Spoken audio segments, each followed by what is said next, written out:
The words we carry, inspired by a reflection originally published in August of 2024 and revisited August in 2026.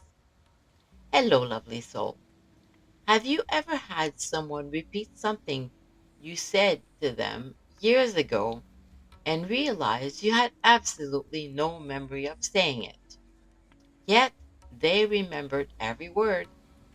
I've always found that fascinating because words can be incredibly fleeting for the person speaking them and somehow unforgettable for the person receiving them, such as a teacher making a comment, a parent says something in frustration, a friend offers encouragement, a partner makes an observation, someone believes in us at a moment when we don't particularly believe in ourselves. The conversation ends, everyone carries on with their day, and yet sometimes the words don't leave with the conversation. We carry them. Some words become beautiful companions. You have a gift for this. I believe in you. You make people feel welcome. I knew you could do it. A simple few words offered at exactly the right moment can stay with us for years. They may even become the little voice we hear when we're standing at the edge of something unfamiliar, wondering whether we're capable of taking the next step. And unfortunately, other words can stay with us just as long, such as, "You're too sensitive. You'll never be good at that. Why can't you be more like so and so? You're too much." Those words were more likely spoken carelessly. They possibly came from someone who was hurting themselves.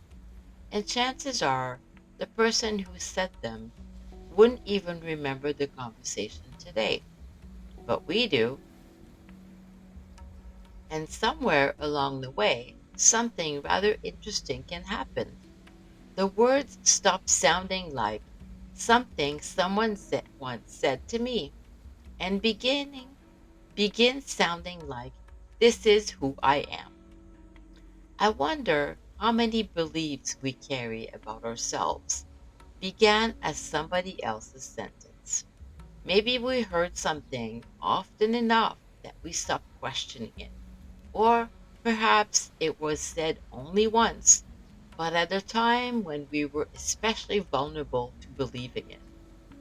Eventually, we may even begin repeating those words ourselves.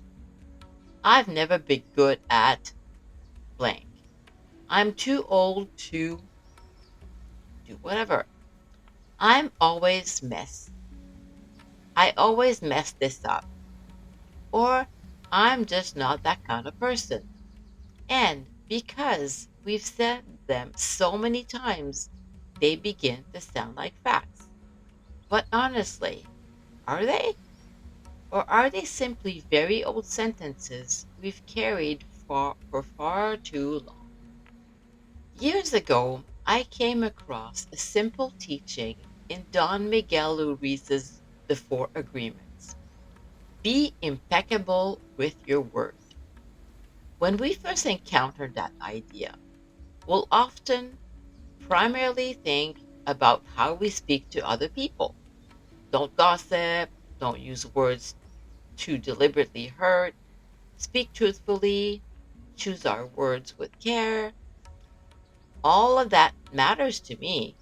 But the longer I've lived with this agreement, and side note, I've listened to this book many times now, the more I've realized that it also invites another question.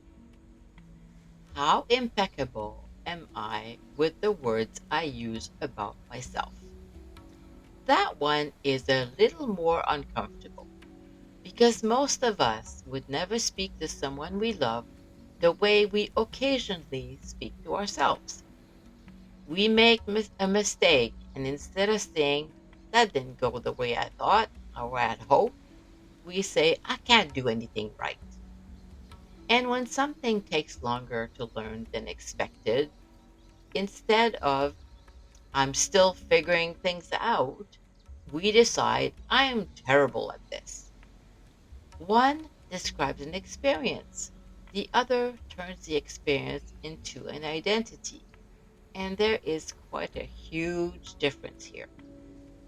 I also don't believe being impeccable with our words means everything we say needs to sound positive. Some days are difficult. Sometimes we're angry or upset. Sometimes we're disappointed. And sometimes something hurts. Pretending otherwise doesn't make our words more loving. Being impeccable may not be about making our words prettier, but more about making them truer. I can't do anything right probably isn't true. This didn't work might be. Nobody cares about me. I am certain that's not true. I'm feeling very alone today. That might be exact. I'll never be able to do this. Is not something we can possibly know. This is difficult for me right now. May be completely true. There is room for honesty without turning every difficult experience into evidence against ourselves. And then there are the words we give to other people. This may be the part I find most humbling. We rarely know which of our words someone else will carry.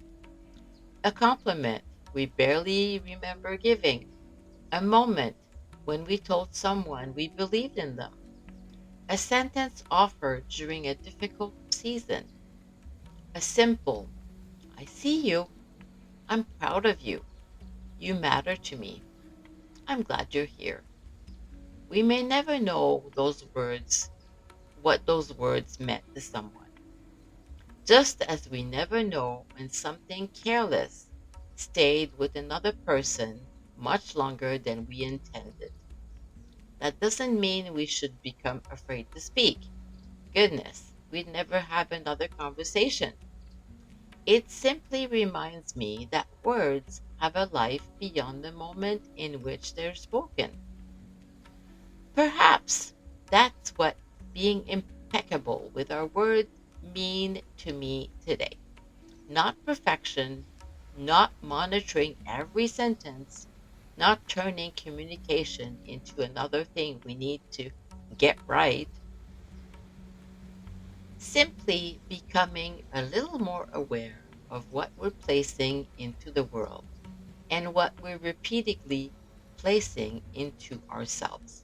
Because words can become wounds, they can become beliefs, but they also can become encouragement, permission, hope, courage, and love.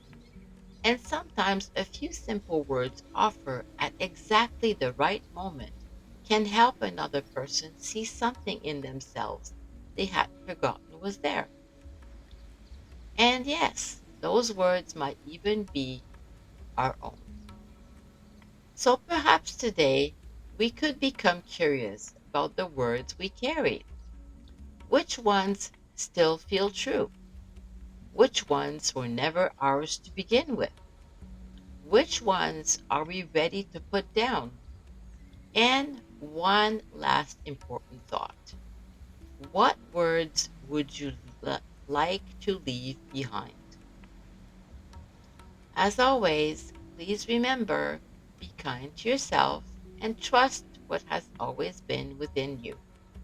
Sending love and blessings, Diane. Soften the noise and remember your rhythm.